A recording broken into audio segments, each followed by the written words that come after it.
یہ بتائیں کہ ابھی یہ والی جو بھارت کے ساتھ وارمنگ اپ ہے افغانستان کے گورنمنٹ کی، یہ کتنی اہمیت کی حامل ہے؟ In principle, yes, every country has a right to have relations with whichever country it wishes to. But now it is a very peculiar situation. دیکھیے متقی صاحب کا اس وقت ہندوستان جانا، ایک تو یہ بات سمجھ نہیں آئی کہ کیا کمپلشنز تھیں کہ وہ اس وقت گئے. while he was there یہاں پہ جو ہے ان کے جو ہم نوا ہیں انہوں نے ایکٹیویٹی کی. پھر دوسری بات یہ کہ جب انہوں نے وہاں پہ ڈیکلریشن کی، جوائنٹ اسٹیٹمنٹ دی، اور جب تک تو گئے گفتگو کی، okay they have the right to do so, لیکن اس میں پاکستان کا مطلب جیسے آپ نے شروع میں فرمایا کہ it seems to be part of Sindoor, جو انہوں نے کہا تھا کہ ختم نہیں ہوا، ہم نے پاز کیا ہے، یہ سندور کا حصہ لگ رہا ہے، کیونکہ ساری دنیا نے انڈیا کے نیریٹو کو ریجیکٹ کیا.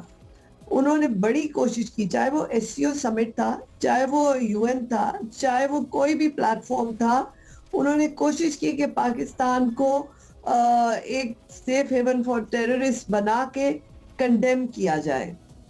وہ کہیں سے نہیں ہوا تو کہاں سے ہوا؟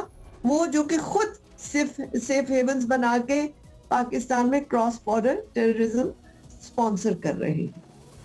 تو that itself is an absurdity. دوسری بات یہ کہ India has never accepted Taliban regime. یہ ان کے بی جے پی کے مینیفیسٹو میں ہے، اور ان کے مینیفیسٹو میں جو بھی اسلام کی اس طرح سے بات کرے وہ تو اس کے بالکل خلاف ہے. تو یہ اس وقت متقی صاحب کے ساتھ بڑی اہم بات ہے. یہ ایک کنٹرڈکشن اور پیراڈاکس ہے. وہ کہتے ہیں نا کہ مشکل میں آپ گدھے کو بھی باپ مان لیتے ہیں، تو کچھ اسی قسم کا سین یہاں پہ لگ رہا ہے کہ ان کے ساتھ مل کے یہ جوائنٹ سٹیٹمنٹ دے رہے ہیں جس میں کہا جا رہا ہے کہ کشمیر میں جو ہے وہ پاکستان کو نوانس کر رہے ہیں، جو کہ کسی اور نے نہیں کیا، متقی صاحب نے کیا. اور پھر اس کے بعد ان کا یہ کہنا کہ یہ جی آپ کا اندرونی، یعنی ٹیررزم از ایمنیٹنگ فرام پاکستان، جو کہ انڈین نیریٹو بھی ہے.